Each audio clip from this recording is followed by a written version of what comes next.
Rugby World Rankings, folks, with the conclusion of the Six Nations. How did the teams move around in that final week? And also, how are the teams ranked compared to when they went into the Six Nations as to when they go out of the Six Nations? We'll go through them, plus the upcoming series, international series in the middle of the year. Some of those matchups, you guys can let us know your thoughts, how they're going to go. One of those matchups is going to see South Africa hosting Ireland in a two-match series, and that's looking very tasty because South Africa is number one in the world, 94.54, and Ireland, Six Nations champions, number two in the world, 90.69. So Ireland didn't take any points off the Scots in that final game because the gap between the sides was too high, but they got themselves on the... Well, they got themselves on the board. They got themselves a Six Nations trophy.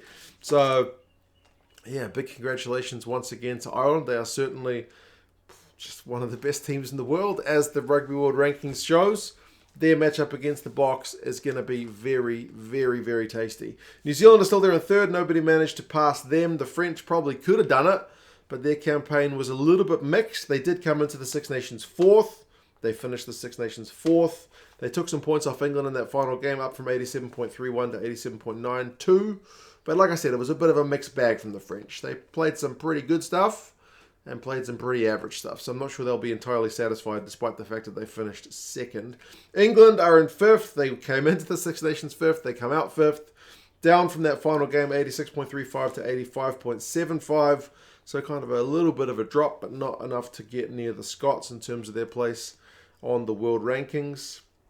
England looked to be playing some kind of interesting rugby, though, in the last few rounds. Their attack has improved throughout the Six Nations. So their matchup against the All Blacks down here in NZ in the middle of the year is also looking very, very tasty. Remember, the All Blacks are going to have a new coach, so we don't know really how they're going to go. Our coach has got high expectations, to put it mildly. Scott Robertson, former Crusaders coach, won Super Rugby 7 times in a row with them, but first time coaching a senior international side. So, yeah, up against Borthwick, who's been in the job a decent amount of time now. It's going to be a very, very interesting series.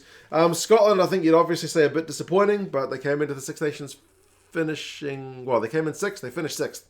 So they didn't lose any points to Ireland in that final game, but to finish fourth on the log, I'm not sure that they'll be entirely satisfied given how stable the squad was and how stable the coaching staff was. So, yeah, a little bit of an underwhelming campaign in the end from the Scots. Argentinians are still seventh. The Italians, though... hence me wearing their jersey once again. I've had to put the blue one in the wash because it's been getting a lot of use.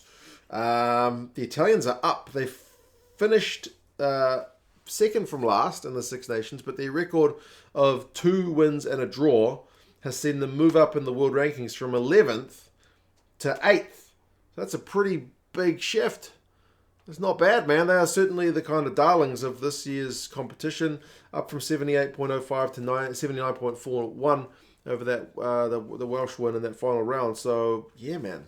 Italy looking really good. I think they've got a game up against the Japanese in the middle of the year, but, yeah, we'll see if they can get any more fixtures lined up. Not that I've seen thus far.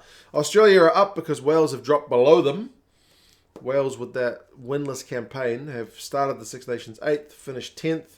Dropped from 78.62 to 77.26.